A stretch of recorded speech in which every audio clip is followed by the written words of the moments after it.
Hello, everyone. Thank you for tuning in again for another Genius Indie Talks. Today, I am super excited to have this wonderful sit down. I don't even know how to describe it. It's just this individual is so talented and has such an amazing, just timeless sound. And I don't know. I'm super excited to have this conversation. So let's everybody give a round of applause. Let's welcome in the room Mr. Rob Lee. What's going on? Not much, just hanging. Thank you for the introduction. Of course.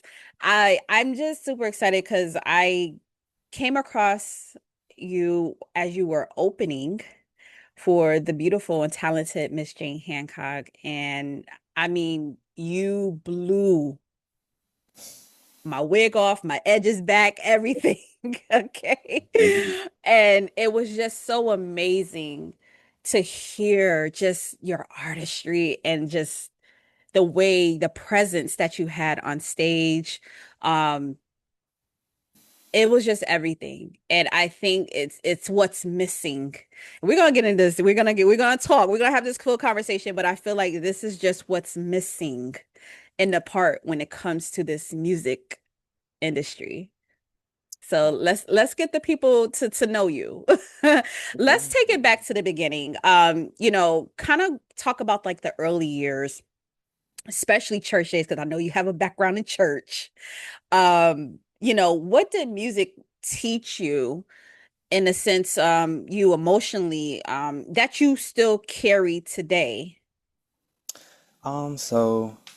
My granddad was a pastor when I was growing up, so I was in church all the time, and I was drawn to like the music, just watching Brother Bruce play the organ and the piano and whatnot. Um, I think the biggest thing that I didn't realize that I took from the church, when it comes down to like emotions, is just showing up, like knowing what I know now about some of the church members and, family members of mine, like, and the things that they were doing in the church and how they were, feeding into others and whatnot.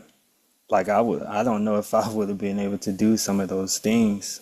So I think Hmm. church really taught me, just to be resilient and like you have like as us as a people, we don't have any choice like to give up on these things and just to be your most authentic self and like don't be afraid of criticism because when I first started playing in the church, I would hear it all the time like, no, why are you playing that chord, you need to do this. So I think that really helped me, as I get older, just dealing with criticism and Hmm. understanding it's coming from a place of love.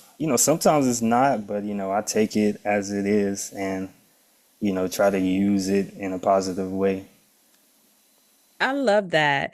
And a lot of people sometimes honestly don't learn that until they're actually a little bit more older and a little bit more set into like the path in which, they think they're starting on and then they're kind of transitioning and things of that nature. But I love that outtake and that you were able to capture that, especially at an earlier age. Speaking of as well, just kind of learning and having that understanding, you were so immersed in regards to like performing arts, in classical training, also as a young age, not just in the church. But from the church to you went to Florida A&M, and then from there you also was in the U.S. Marine Bands. So Yes. I want you to kind of talk about that full journey and how that shaped your way and in approaching your craft today as well, creatively and professionally. Definitely. So I was blessed to, grow up in Jacksonville and being involved in a lot of different arts programs. I actually got a little sad like a couple weeks ago because I saw that they demolished my elementary school, Oh, which, wow. yeah, that's where I really got, started on, playing instruments, playing wind instruments. That's where I started playing the trumpet. And yeah, so From an early age, just being around music, uh, learning how to, you learn a lot of different things being in music programs like team building, just how to work with other people and how to listen, and Mm, like truly understand, um, instead of just, one ear one ear out of the other. Um, it also, it breeds some competitiveness, discipline. I'm not like a super competitive person, mhm. but by being in like high pressure situations, like you have to like do the thing, and a thing that I tell people and my students that I work with is like the best way to like handle those challenges is just to be prepared. Like I don't have a gig tomorrow, but I still practice today and I still recorded. I still, I did things that's going to help me, get better, even if I'm not seeing that result. And, being in those programs and, constantly being critiqued and, hey, maybe do this, like you start to hear things differently and, you get out of your head a lot. Sometimes you get too much in your head, but, Mm. uh, yeah, like, and then from going from there to the military, um, like, like my friends can tell you this, like, I was, like, I've always been a good kid, okay, but I would say I was undisciplined in my youth, and like going into the military, like, it was definitely a spontaneous decision. I had always admired like the Marine Band and the military bands, period, and never really thought that that was something that I would be able to do. So a lot of people actually don't know this. I guess this is my first time saying this publicly, but like when I went to the recruiting office, I signed an open contract. Like just send me wherever. I was in school. I just started college. I was in college for a week. And on the Friday of that first week, I was in the recruiting office. And then by the Wow. next Tuesday, I signed the open contract, and luckily, my recruiter started to probe and, ask some questions just to get to know me. And I was like, yeah, Okay. I'm studying music. He was like, well, we have a band. And I'm like, yeah, of course, He's like, well, you want to try the audition? I was like, yeah, I guess. And, it worked out that, I mean, I won the audition and was able to be a part of that. And, being a part of the Marine Band, it really shaped, like I was saying, like it's more discipline, really time management. Like you have to be, if you have to be somewhere, you have to be there. Like, and there's no excuses, especially, when there's other people counting on you. And so it really taught me a lot about like accountability. Like, of course, I've known about these things before, but when you're pushed in those situations, like you have to perform. Um, And yeah, like it can be a life or death situation, and it's like like you have to push through. You have no choice. Yeah. Um, and then going back, to school after the military, I was going back to college really humanized me again. Like I felt Mhm. when I came out of the Marine Corps, like I was maybe a little bit too rigid. Not because I feel like I was like so brainwashed, but I was 4 years older now, and now I'm 4 years older than the kids that I'm going to school with, and you know, I'm I'm here to get my degree. I'm not here to like play around. But like Right. as time went on, I was like, okay, I can loosen up. Like I can still be focused, and I can still like have a good college experience.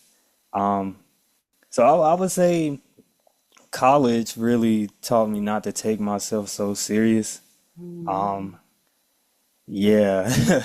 Yeah, because I was gonna say, like, how were you able to find that balance coming from that discipline, background, like you said, and then just kind of now being in a position where it's just like, yo, like, it's okay. I'm human too. They're human too. Like, I'm okay. Like, how did you start realizing and start finding that balance? Was it literally just from you being on campus, or you literally had to just really counsel yourself? I think it was me being on campus and like, when things were not going my way or like how I Mm, thought they should, like for instance, like if there was a rehearsal and it was at 5:30, like I'm there at 5:15, like why are y'all pulling up at 5:45? Like, you know what I'm saying? Like gotcha. it was just things like that. It's like, okay, let me not let this ruin, the experience. Okay, they'll be here, like we'll have fun, we'll make music. Um, I mean, please be on time to things, but Right. but like, don't let those little, Mm, moments like ruin and take away from the whole experience. And going to HBCU, it's like it's so many things going on. Um, People have I can lives. imagine. Yeah, yeah. So, I can definitely imagine. What was there ever a moment that you felt like you questioned your path? Like coming out and trying to figure out this balance, understanding, you know, I know I like music. I know I don't know if it was out of love just yet. I know that this was something you're amazing at.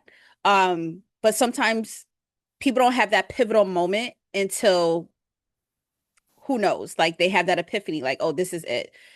um for you, was it a question in your path, or was there, you just always knew intentionally, like, this is it, this is for me? you know, that's interesting. I mean, of course, I've questioned, this journey and, just continuing playing music many times, like I might question it tomorrow, you know what I'm saying? But what really gets me through um is is the music. Like Mm. as much as I want to run away from it, like sometimes I don't feel like recording, but it's like I start doing it and I'm like, okay, like this is fun. Like I enjoy doing these things and pushing myself. But I would say like when I started teaching, like I grew up, in these high performing arts programs, going to arts. I went to a performing arts elementary school all the way up to high school. And things were not going my way. Like I was like, why are y'all not taking this serious? What, like y'all not having fun like in band? Like you could be doing math or science right now, which is great. But like, and like I don't know, for a second I was real discouraged. I was like, well, I can't even get these kids to like want to play some music. Like what am I doing? But I mean, as time went on and I was able to, refine my teaching and, really try to connect with the students, um, I started to like really get back into the swing of things because like Mm. I felt like a hypocrite, like I'm telling them all Mm. these things they need to do, all these places that this thing can take them, and here I am like not doing none of that. And yeah, like I kind of stopped doing it for a minute and Oh, like I was wow. just teaching, like it was just, because I've been doing this for so long, I can show you how to play a trumpet without like, I don't have to have any feeling or emotions to show you how to make a sound. But and then I also felt, dang, that's a disservice to these students because Mm. Miss Turner didn't do that with me. Mr. Daniels didn't do that. I may have some teachers that did, but I ain't gonna call them out. But like, yeah, like just I don't know. And then moving to New York from Florida, 2.5 years ago, it was very discouraging again because I mean, people always, people will say I sound good, but it's like, man, you haven't heard my friends. Like, you ain't heard Mm. Tamia or like Jory sing. Like, what are you talking about? And then, a little imposter syndrome, like, because like I grew up a band kid and like I get messages all the time from people I've known my whole life and they're like, "You sing?" And I'm like, "Yeah." Like I just never really did it that much. Like I don't know. So So you were yeah. used to the surrounding, like it was just like, like, hey, like it's not only me, it's this person and that person and that person. Um, but you did just said one key word, the imposter syndrome. And how did you start overturning that, even with you just being able to be here in the past 2 years? Like, how did you start really accepting that I'm not like not saying like you just the man because you are, but understanding the talent and the gift that's something like you're touching someone personally, like emotionally. Yeah, I will say like with that, it was really just kind of stepping out of my shell and like going out and meeting people and like going to open mics and actually like Mm. singing a song there, instead of, just hanging in the bag being too cool, you know what I'm saying?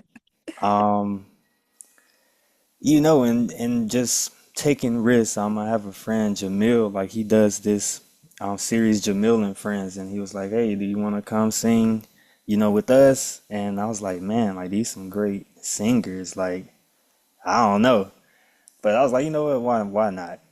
And I don't know. It was kind of a moment of validation to have like Mm. singers that I like and listen to like tell me like, yo, like that was crazy, or like that made me feel this way, like how did you do this? And I'm like, man, I don't how do you do that? So Wow.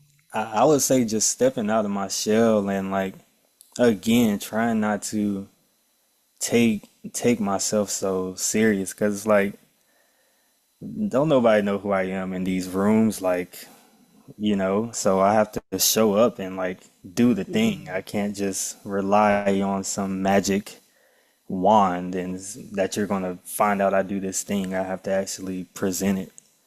And yeah, that's really helped build my confidence because, New York is not a easy place. Some rooms are really tough, Very you tough. know, Very tough. so, being able to go in these rooms and, actually elicit a good response is, I never really thought that would happen. Like being at the Blue Note, like I never imagined that in 1,000 years, like really. Wow. So, You would never guess that. Like, I'm just gonna be transparent with you. For me, like I would never, I mean, granted, you always know there's a story behind the person, right? Behind the music and, literally and figuratively. Um, you would never guess that. Like it was just like a presence in the sense of like hearing you and how it touched me. Like even now, like when I just listen to the music just through the bass speakers, like it is so like it's like I'm there. It's like I'm having this experience. And that I want to take my hat off to you and yeah, the music and the style what you give. It just gives me puts me in a place of calmness and just being able to escape. I'll put it to you that way. It just give me a feeling of escape. And it's so because I'm curious though, like because I'm getting more into jazz, right? I've always liked it, but I've never studied it the way that I'm studying it now, like Coltrane and all of these amazing figures. Like, who are some of your musical inspirations that kind of help guide you as you've been going through this journey? oh man, so many. Well, Well, since you're speaking of jazz, I grew up playing jazz. Miles Davis was the first, jazz musician that I was introduced to. I started out on the trumpet in first grade, and my granddad, being real old school, he was like, "Yeah, you need to check out Miles Davis, kind of blue." Yes. And so Miles has definitely shaped, me, and more than the music, just his ability to, from the 50s all the way to the 80s, like staying Mm. relevant. His sound is still Miles, but being able to like still just be with the times and like just cross generation. I don't know. It's hard to explain, but It was like the transitioning. It's just like you made it you from the generation to generation, right? From that time, it's just like you made it seem so easy the way you just positioned your voice to just fit right in. yeah, like Miles is he's that guy. I love watching Miles Davis interviews. Like he's hilarious. Um, He I is. hope, yeah, He is. I hope I can afford one of his paintings one day. Because they're also very interesting. But I'm getting sidetracked. Sorry, y'all. No, you're good. You're good. Stevie Wonder, of course. Mhm. The Temptations, like my granddad again. Just Motown all day. You know, um, Donny Hathaway. One of Yes. my favorite voices, Stokely Williams of Mint Condition.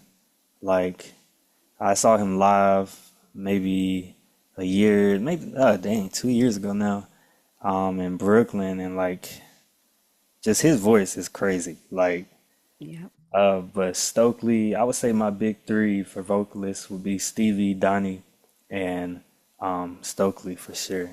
Yes. I love this. I love that. I love that. And it's just timeless music, timeless sounds, like amazing vocalists to be inspired and to hear it's like I hear that. I hear the inspiration. I hear those voices that inspired you to give us this most effortless sound that you do have today. Let's kind of talk about the fact of speaking of today's music in regards to because a lot of artists and a lot of creatives, kind of rely on the feel, the vibe, like it has to be right in the sense of, creating. You come, like I said, you already spoke about your background coming from very practical, very theoretical in regards to your teaching. Do you feel like true musicianship is being undervalued in today's industry? Um, so I have many thoughts on this.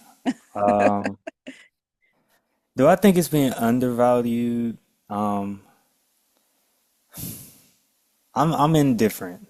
Uh, I feel yes, and at the same time, I feel I feel like no, because I mean, Hmm. I admire people like the Leon Thomases of the world who like is really putting their artistry and their musicianship as like the thing. Like her, I saw her live. Um, yeah, the same like 2 years ago, and she played every instrument like in that on that stage. A drum set came out of nowhere and like she rocked the drums. Um, but at the same token, I do feel yes. 'Cause like I've had people reach out to me Hmm. and say, "Hey, I've been working on this music. I really love like your voice on it, and like they send me a song that was like AI generated, and it's like, yeah, you made these lyrics, and but yeah, I don't know. So that part is kind of weird, you know.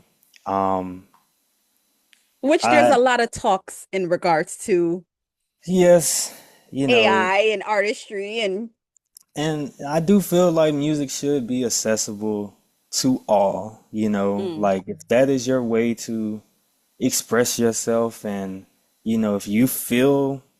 if you can feel something from these words that you created and the sound that this computer created, like good for you. But mm, um, that's not really my vibe, like Prince right. really spent time, played every instrument on his record, like you know what I mean? Like Jimmy Jam, Terry Lewis, like these Oh, cats, you know what I'm saying? Like, but I don't want to shame anyone for like of course finding a not. creative outlet, But on the mainstream, yes, because I think I mean, it's easier to like, do something like that than like get a full band together and like record, studio, all that type of stuff.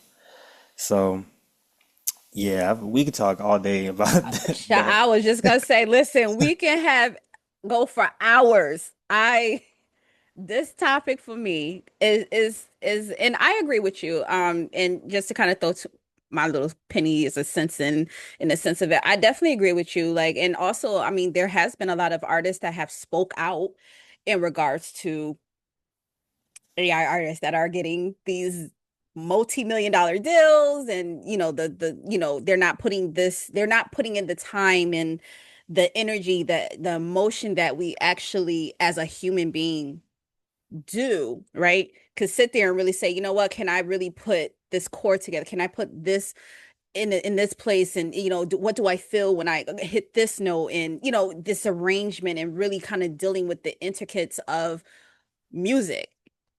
And like I said, I think it really depends on the time. Like I said, I'm on the fence. I'm there, no shade to those who, like you said, in the Yeah. sense of it. But I think for just in my opinion, the way that because I love music, I've been in music for years, and I've studied it, and really, really understand the dynamics and the changes, right? I think for me, if I was a musician, for someone like you to reach out to them, and this is just my opinion, please don't come for me in the comments or however which way you're going to come.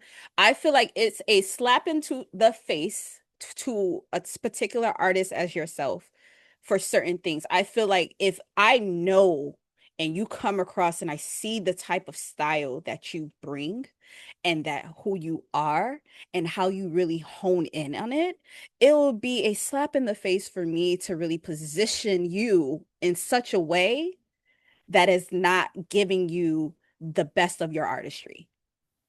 No, for That's sure. just me. That's just No, I me. agree. So I take it or agree. leave it, people. But I'm saying it. I think that artists, and when you're collaborating, I think that you should know, just like we have to know our audience, just like we have to know who we're working with and things of that nature. You should know the particular style that someone bringing to the table. Oh my God. Yeah, I feel like a lot of people get the wrong idea about me from my videos sometimes. Like Mm, well, like 'cause they don't know me that well, I'm like I want to say I'm coming out of nowhere, but a lot of people think, oh, well, I am and I am. Like I will play and I'll do these videos during like my breaks or whatnot. But a lot of people don't know that like I'm a music teacher. Like I have a degree in music. I've been studying music my whole life. Like, hmm I'm so yeah, if you didn't know, now you know. Like like but So come I correct. yeah. But I dig it. I love that people can feel comfortable enough, That's good.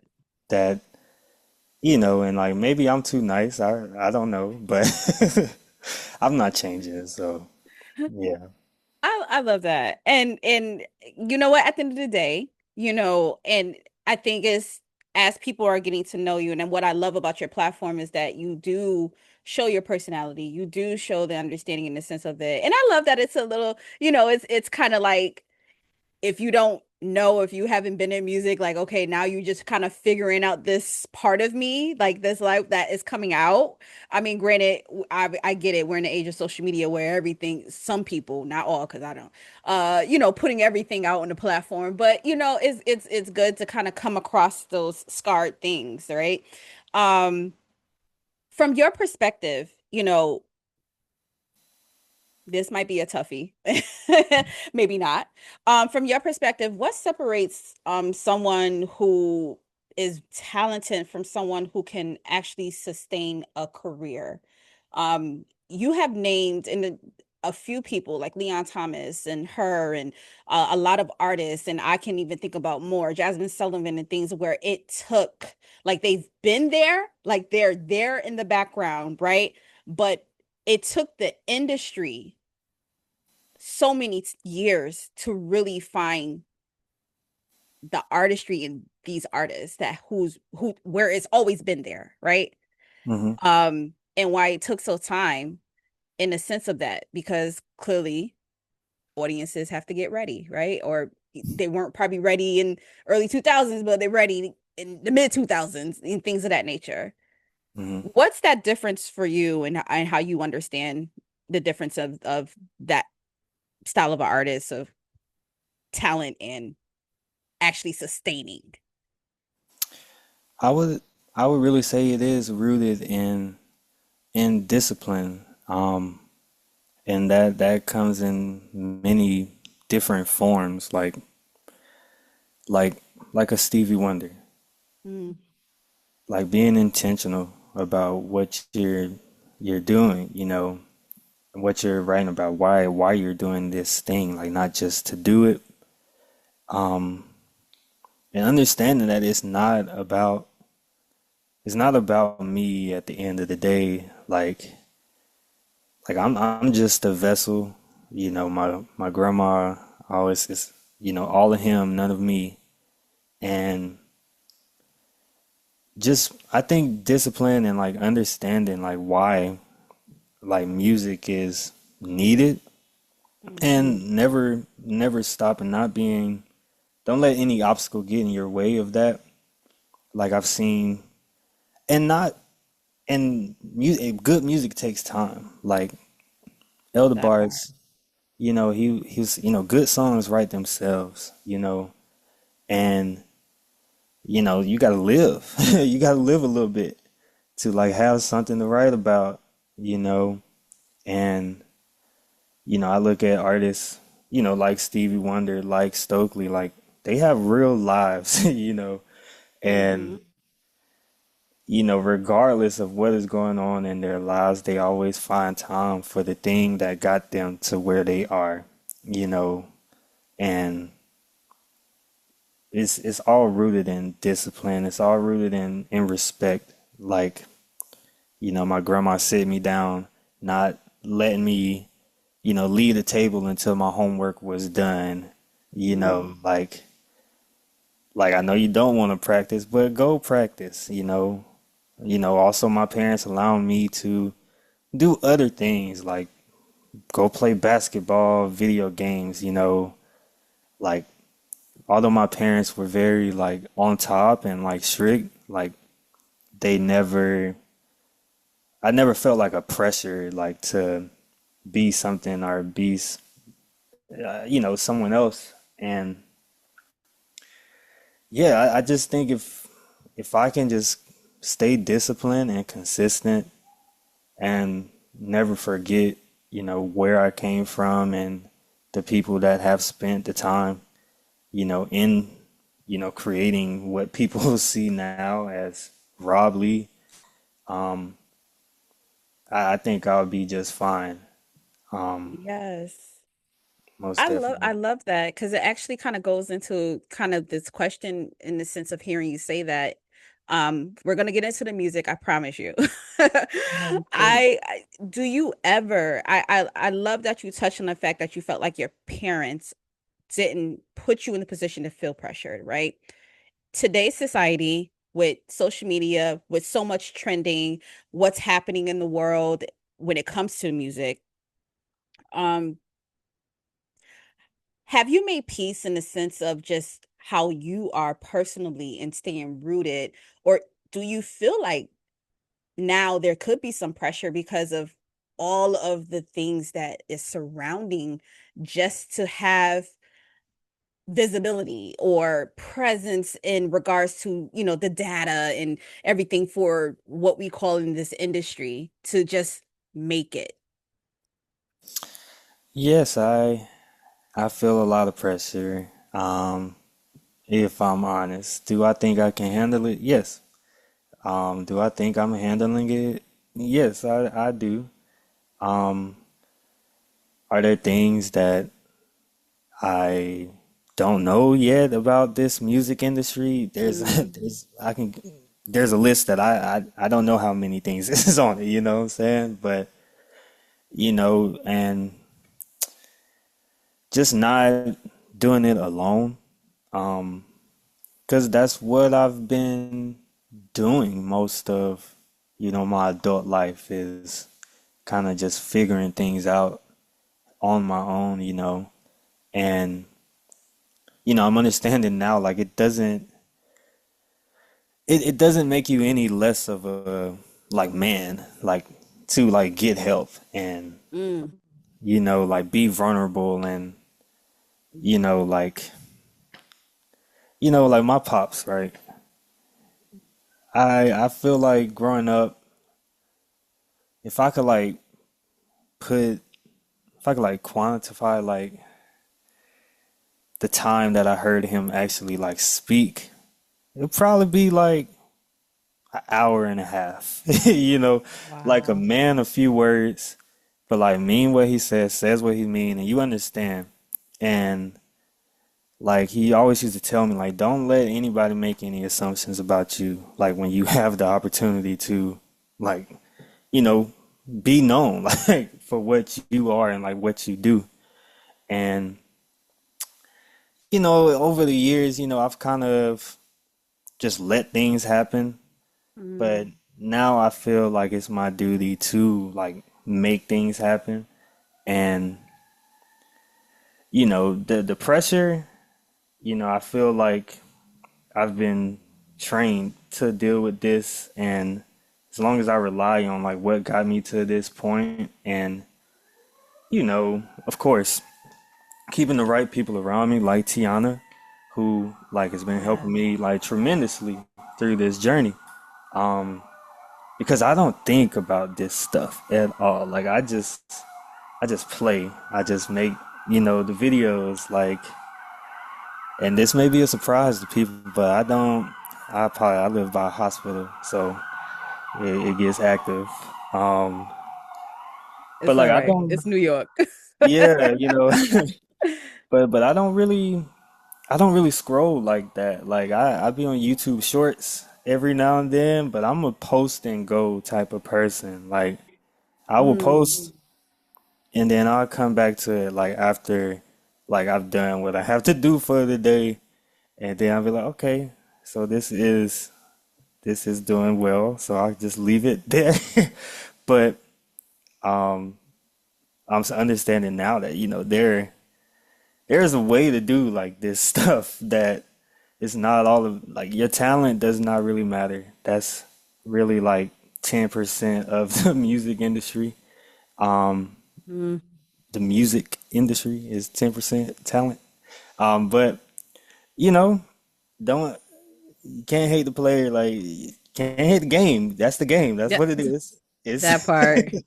That part.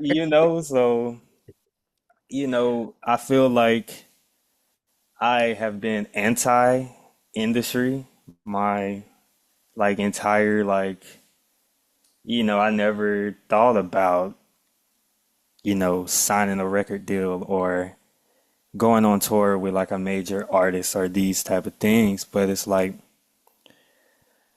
I'm seeing that I can do those things, you know. Mm, I and not because like I feel like oh I'm him like I've no gotcha. it's like I can see that this is a thing that I can do. Um and I've been doing it. I just have to actually put in more work. Like that's how I feel about it. It's like the difference between where I am now and where I want to be is just putting in more work, more time and effort. Like, again, like going back to the military, I gotta hold myself accountable. Like, you know, Right. I may want this thing to be this, but it's that. So I gotta acknowledge that it's that. So, What's refreshing from the outside looking in and also hearing what you're saying is that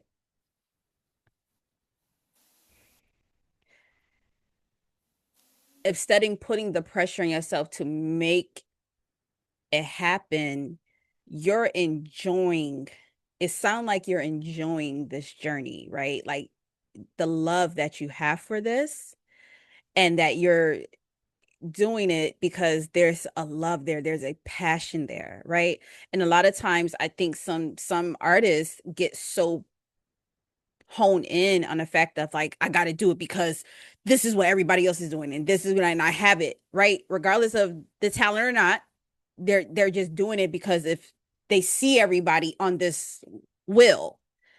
And I mm, love when you said that I do my video, put it up, we post, we're good. Like I don't even care at this point. And but yet you have something that's so pure, so good that people are attracted to it, right? They come to you because they're recognizing it and they're paying attention, but you're so pure in the thought and the heart of it because you're doing what you love without any outside or thing, that can change that. That's no, for sure. that's what I see and that's what I feel from getting from this conversation. And I love that. No, definitely. I mean, because I was the opposite. Like when I first started posting, like I Mhm. would post and not look at it because I didn't want to see like how many few people looked at it or liked it or like you know what I mean? Like, Right, right, right. You'd be like, oh shoot, only 10 likes? Like, what's going on? so I think that's a big part of it, like being confident and knowing that like I put my all in this video. Like it may not Mhm. be the best perfect product, but Right. this is how I'm feeling right now. And like here it is, Um, because I know I keep quoting my parents and my grandparents, but my mom used to always tell me like if you don't use it, you're gonna lose it. Yeah, And that's true.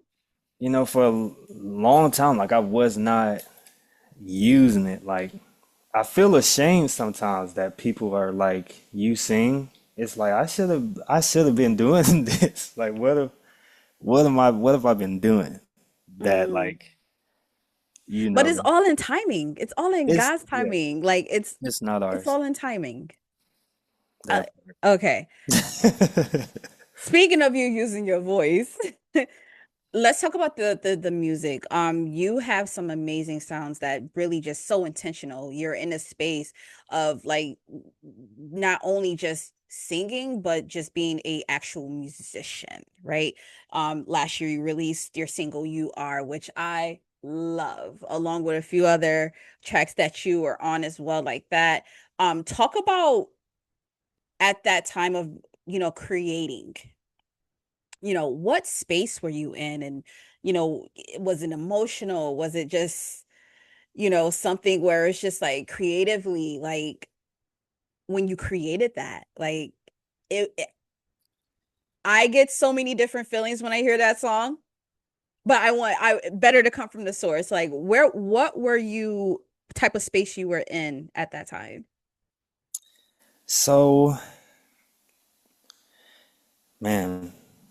So, okay, there's a lot of different feelings that were going on during that time. Um, it was I was dating someone, yes. Um, and I was in the military at the time, and I was stationed overseas, and Mm.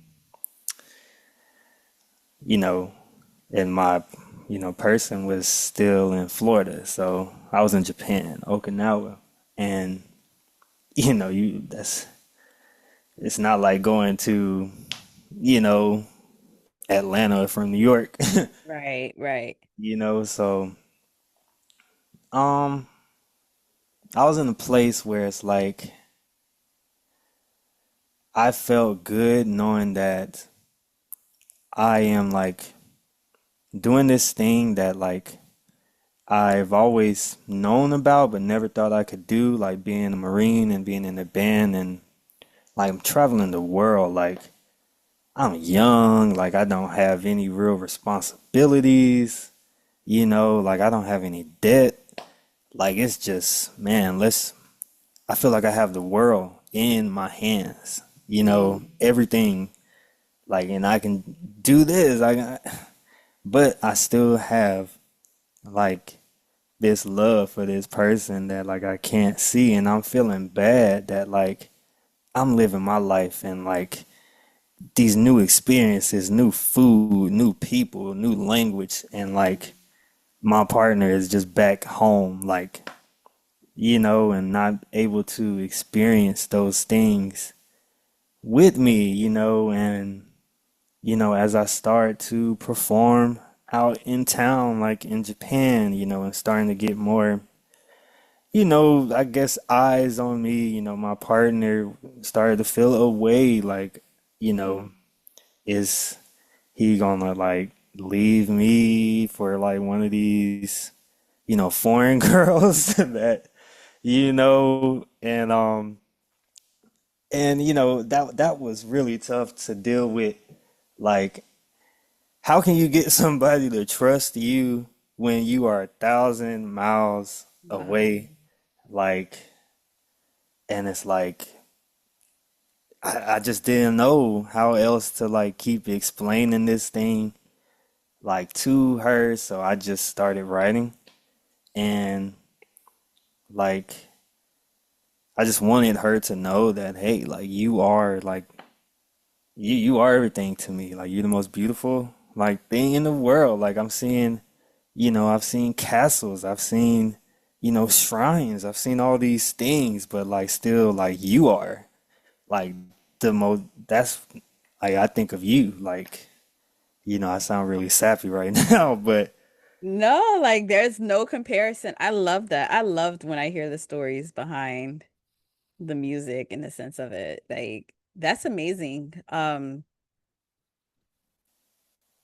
I want to kind of go into the arrangement, like influence and things like that, because this Mhm. track to me was very layered. Definitely have a strong jazz influence.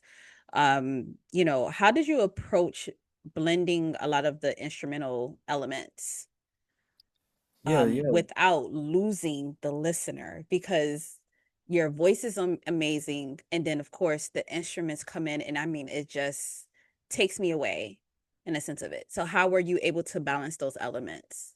No, for sure, for sure. So, although, this was a song that was meant to, like a love letter to my then lover, to kind of reassure her, of the things that I was, saying.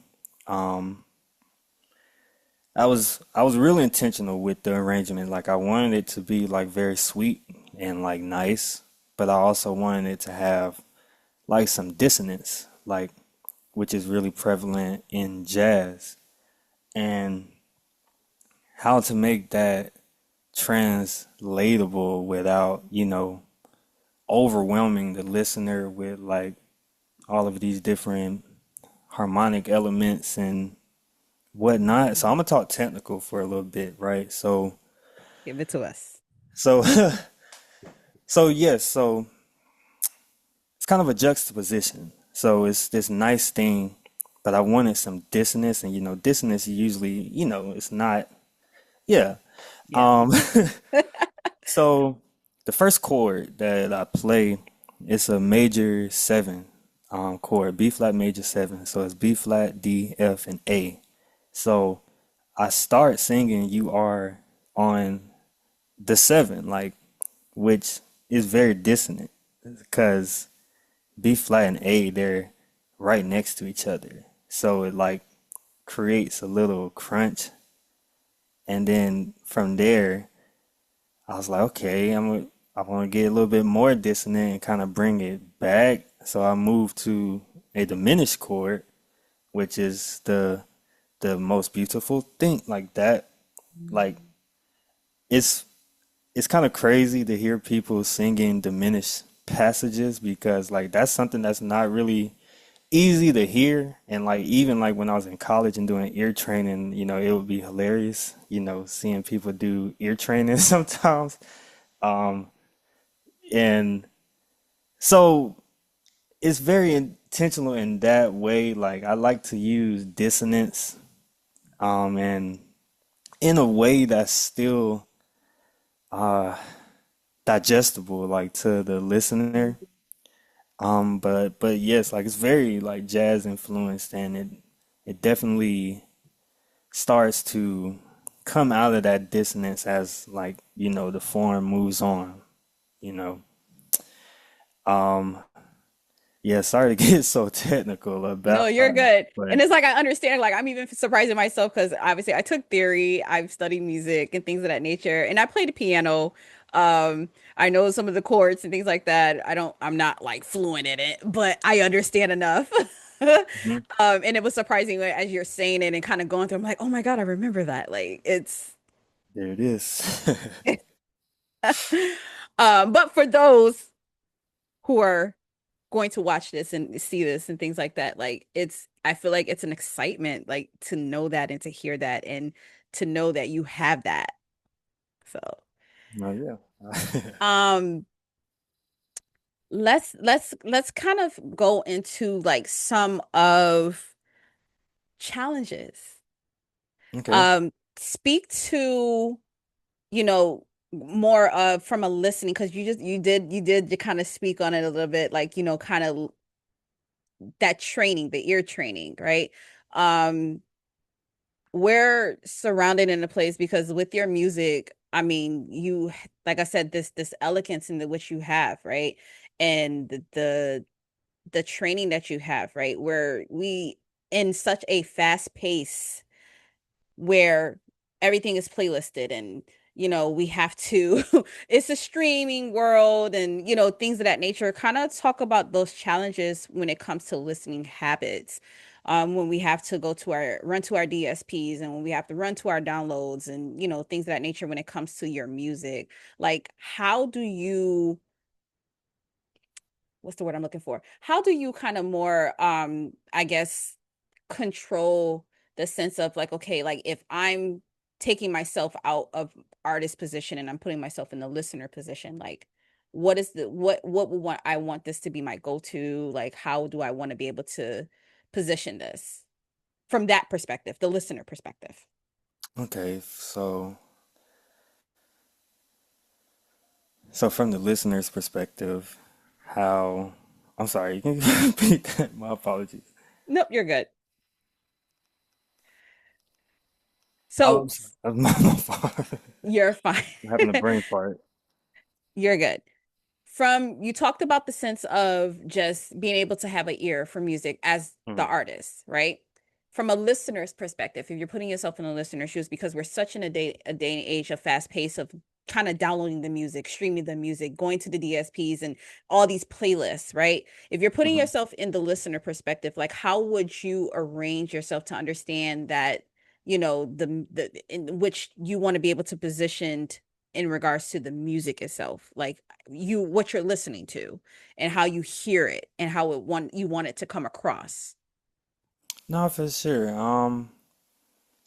I wanted to come across if I'm a listener, like just easy listening. Like I know that's very vague, but um, but kind of how was speaking about like you are, like maybe the regular listener will not dissect and be like, oh man, that's a major to diminish like these moves here. Right. But, like there are people that will, like I remember my friend, he used to always say, yeah, I can't listen to music like when I go to sleep because I'm too analytical. Like I find myself analyzing the music and like not enjoying it. And I was like, man, you need to chill. Like it's not that deep, Like, was that you a B know. flat when that should have been a C? I don't know.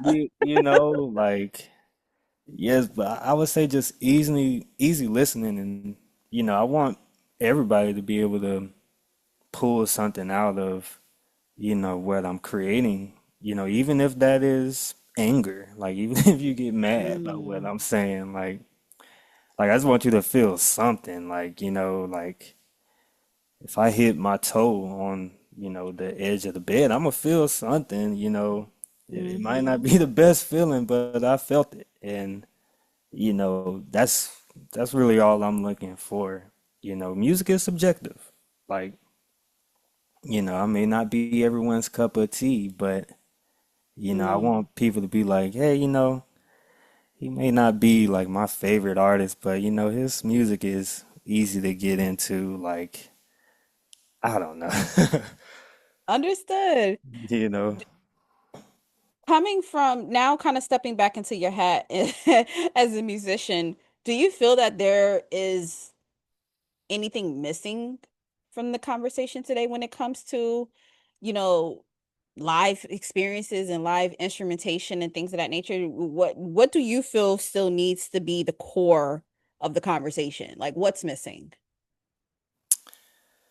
I would say more like live instrumentation, like I think it's great, that I have this little keyboard here and I can plug it into my computer and get a million sounds, Mm, Um, but there is something, I mean, you can feel it when you listen to, a Motown record where everyone's in the room.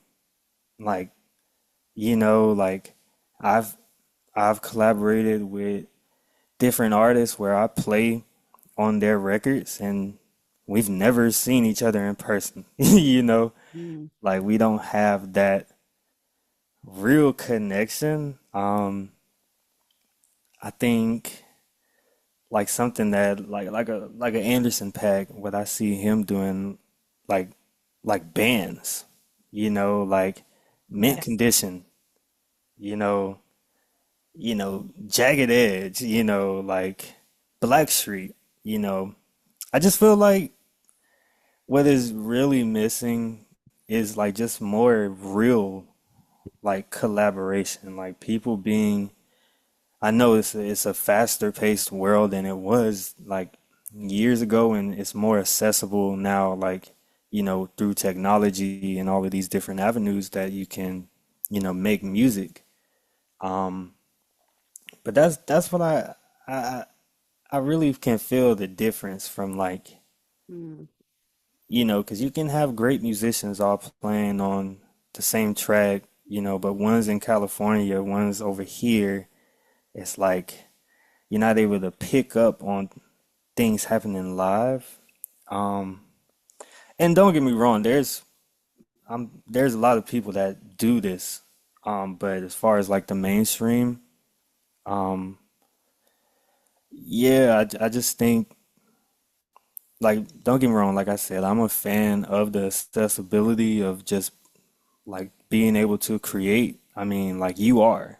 Like I made all of those sounds like on my keyboard, you mm. know, like that's not a real drummer. Like that's me on my keyboard, like making drums, and someone, when I was doing the Blue Note, they were like, man, you should really do like a live band version of this. Like, cause it does hit differently when it's like you're able Yeah. to interact and react, to what's happening in real time.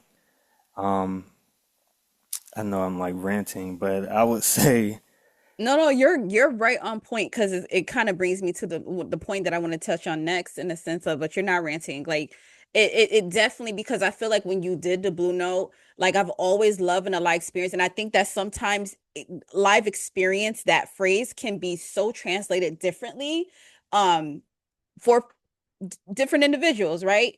For me, I feel like you definitely brought something back to remembrance when it comes to that live experience when you performed on stage with the band, right? Hmm.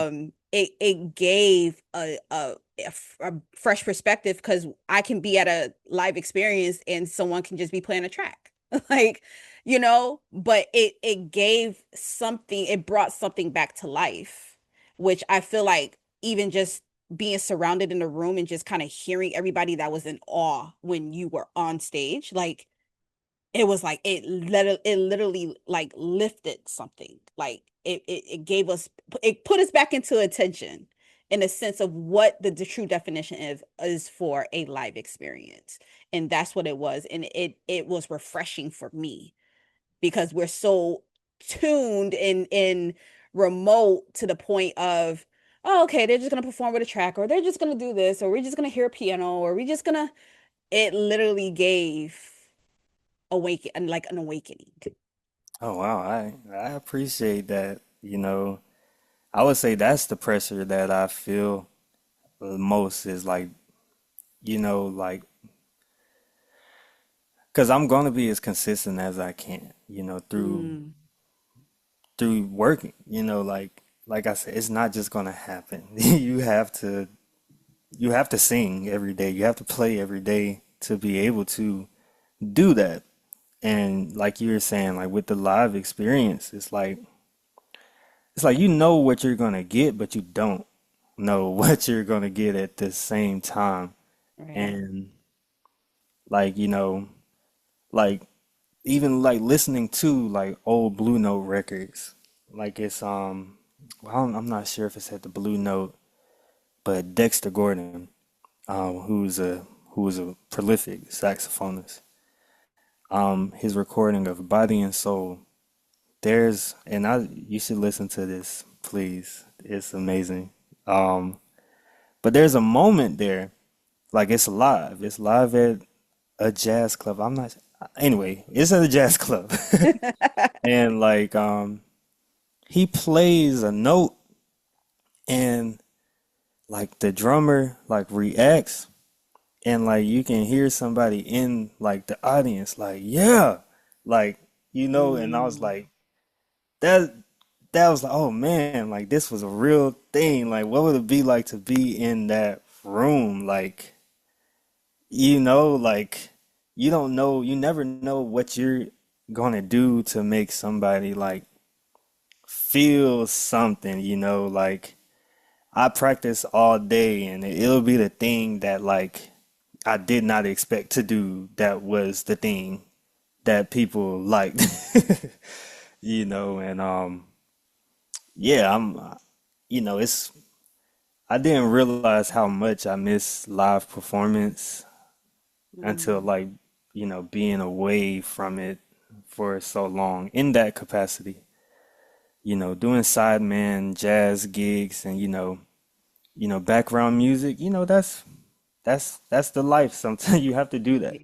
And that's fun. Like we're making music. Trust, like this New York City, which is crazy. You can go to like one of these high-end places like to eat and it's like, man, I know these cats, like they killing, like these people have no idea, like you Yes. know.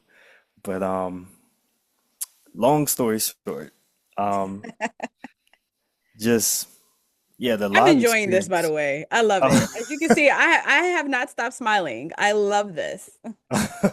Hey, I'm happy to hear it because yeah, I don't do this that much, but yeah, like just live interaction, like Yes.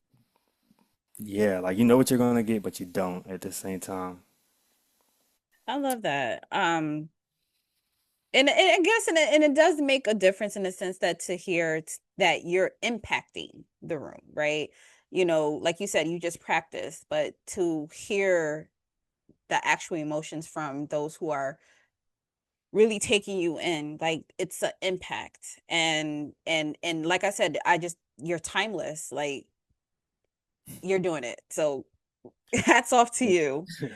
Before we wrap, I kind of want to go into the fact of not just you as an artist or as the teacher or the multi hats that you do wear in the sense of your artistry, talk about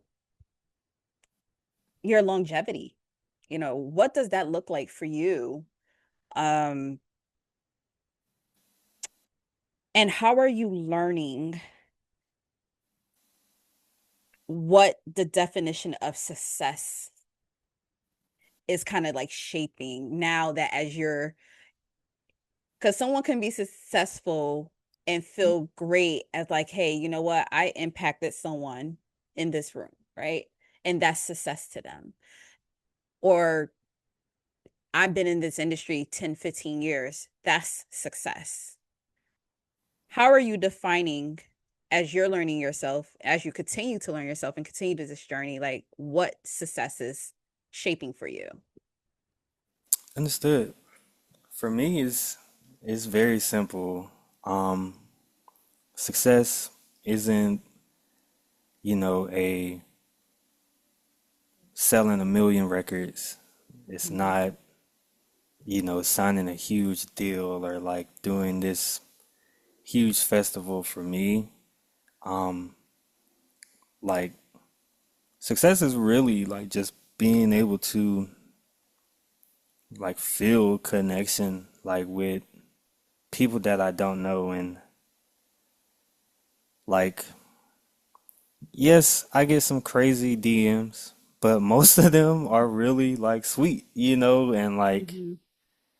and really nice and for the people that's like, man, like you really got me through this, like I got to, like keep doing it. Like not to say that like I'm doing everything based off of reaction, but yeah, success is if and success would be being able to still sing as beautifully as Stevie Wonder does at his, age. Like, it's like, when you go see Stevie Wonder today, you're gonna get the Stevie Wonder sound. Mhm. Like, he does not miss a beat because he puts in the work, he puts in the time. Um, but, you know, again, success to me would be able to just continue doing what I'm doing at a high level and have people be affected by it because it's not about me. It's not all about me. And, Right. like going back to, the church and showing up and serving even when you're having a bad time or like, you know, whether it be like really pushing yourself through these hard times. I think just staying true to the music and not letting losing sight of that. That's really what success means to me. Staying disciplined Mm. and not forgetting, all of the time that I've put into this. Um, Life is too short to waste time, you That part. know. That part. So like I'm not trying to be at the gates and like God be like, I gave you all this time and look what you did, son. Like, Because we got to answer for it. We got you to answer know, for you know what I'm it. saying? Like what was you doing from 2012 to 2018, son? Like, but really though, all jokes aside, like, It's the truth. yeah, It's the truth. yeah, like, and I think longevity comes with hard work and staying consistent and, not losing sight of why you do this thing, you know, like like Jane, for instance. Like she didn't have to like hit me up or invite me. Like she could have liked, saved the video, shared it, and kept moving. But Mm. she invested the time and like, really, you know, like that's one of the best moments of like my I'm so sorry, No, you're good. of my like musical like career, playing the blue note. And yeah, like I will be that person for somebody like in the Yeah. future. So yeah, long story. I always take a long route to say something simple. It's all right. It's all right. Before we wrap up, I know earlier in this conversation, the one thing you talked about some of your musical influences. If you had to create your very own dream jam session, Hmm. so we just say three artists, dead or alive. Um, who's in the room with you? Who's in the room? Man, whew, And it's only three. it's only three artists. Okay, so hmm, okay, all right, so this may be a little surprising. The first artist will be Mozart. Like Mozart, everyone Okay. knows him for his but I've studied a lot of Mozart's music and just his personality, and he was like a fun, crazy guy. Like I mean, he died very young, from Yeah.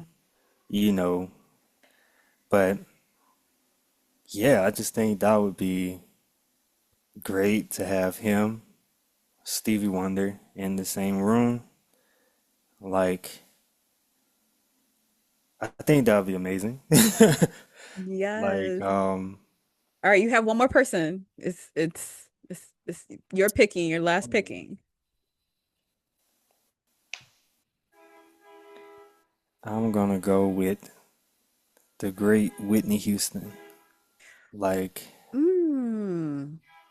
I truly think she is like the greatest like singer of all time, really. Like, and it's funny, like I was introduced to Whitney Houston, the I know it's not called this, but the Black Cinderella and with Brandy. Yeah.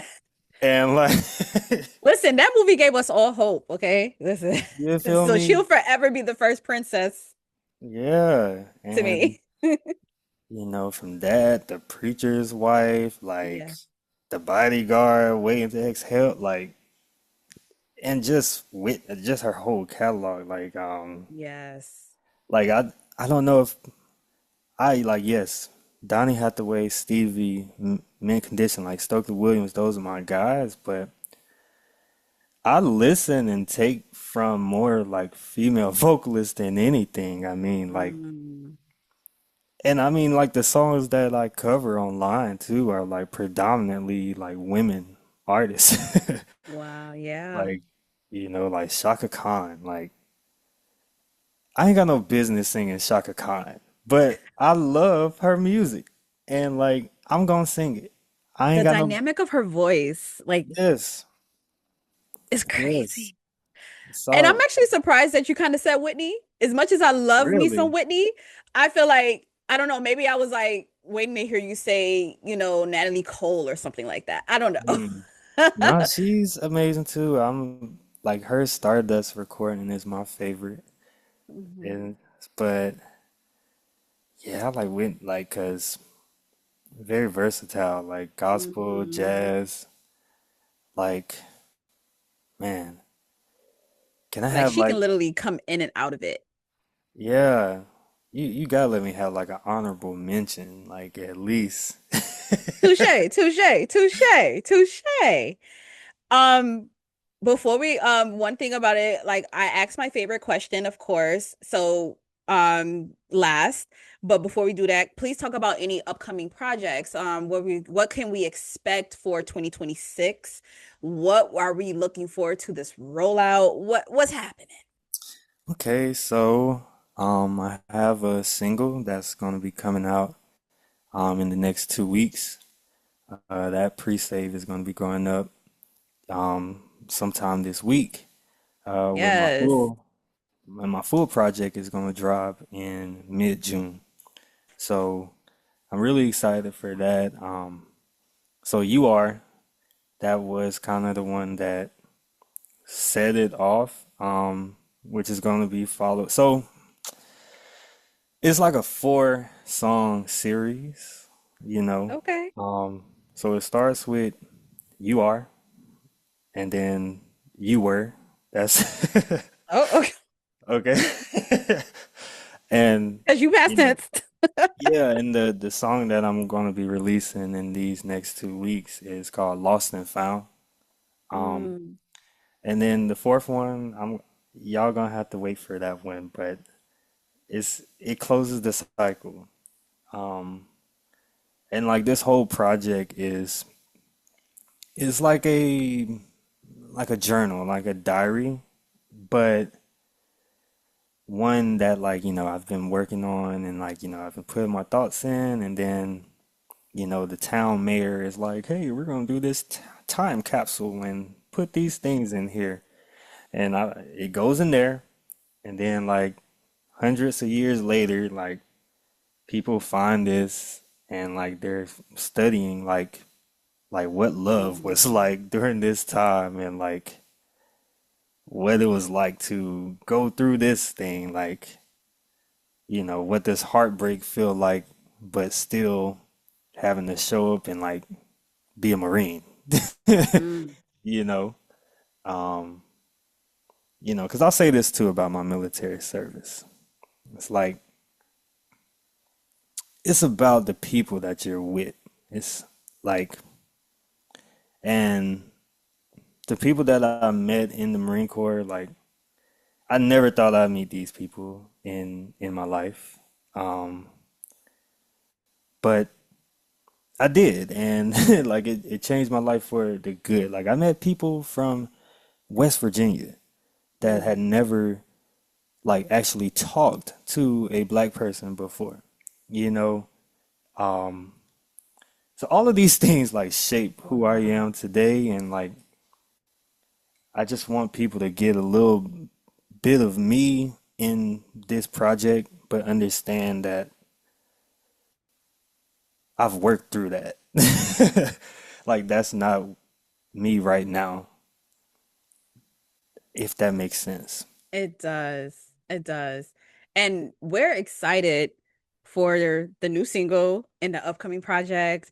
I think it's just so much anticipation, and you have an amazing story, first of all, that should be shared. Okay. Hence why you're here. So it can be shared. And the music itself, it speaks so much volume. So it like I'm excited. So of course, guys, listen. So those who are hearing this, there's it's coming. He's giving it to us. Keep those notifications on. Okay. Mm. And the very last question is that as you continue, we wish you nothing but the best in your journey in Likewise. all of what you do because I mean, like I said, I just can't stop giving you your flowers. Like it's timeless. Like I love what you give us. Like I love your sound. And granted, you might not be the cup of tea for everybody, but who you are artistically and as just the multi hats that you wear, it's amazing. I pray more people discover you. I want that for you and your music. So keep doing what you're doing. You know, I'm praying for you and what you do and how you do it, and that there's elevation in there, of course. Indeed. As you continue Appreciate that. your journey, you're welcome. As you continue your journey, of course, you're still going to rediscover new things, even about yourself. What encouragement can you give to other artists or other musicians who are still in the place where it's just like either they're just starting or they're maybe trying to pivot, maybe they're trying to rediscover the love or the passion in what it is that they're doing, right? When it comes to this industry. What are your words of encouragement? It may sound very cliche. Like Rome wasn't built in a day, Mm, and some like just like teaching, like it's a thankless job sometimes. Like do it yeah. for, remember that it's something that you love doing, and like take it from there. Um, because too often, artists are having to change who they are for like this brand or like, this thing. But I would say, yeah, like never stop having fun making music. Like if you're not having fun, Mm, like take a step back, like, and like remember, like this is supposed to be fun, like, like yes, once you get to a certain point in the music business, like it becomes business, mm, but like LeBron James makes millions of dollars, but at the end of the day, like it's a game of basketball. You right. know what I'm saying?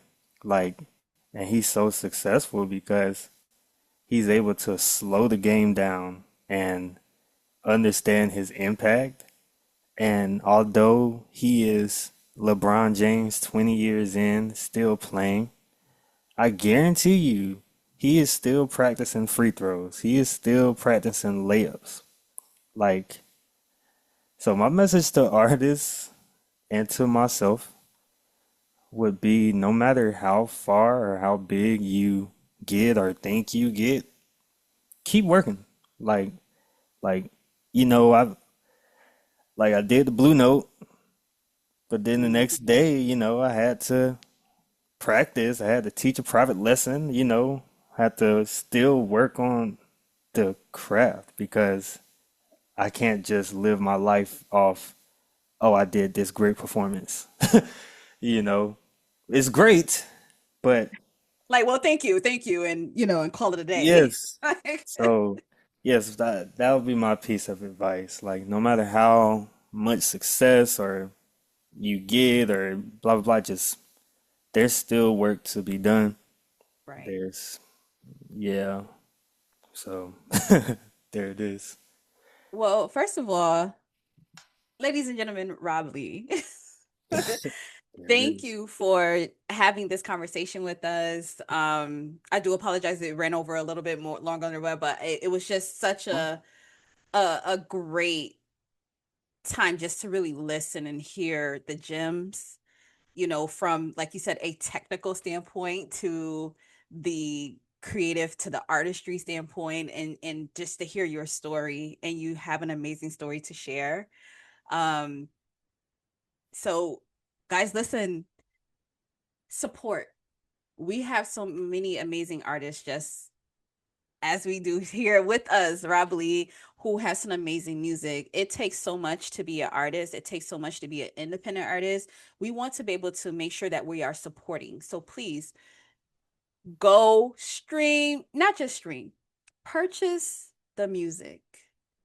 That is what is needed. Purchase the music, run it up, and listen and really take it in. That's what I love. This is what this is about. So please make sure you are supporting Rob Lee. And like he said, he has a single coming out in what, 2 weeks? Yes, indeed. Pre-save is getting ready to go up.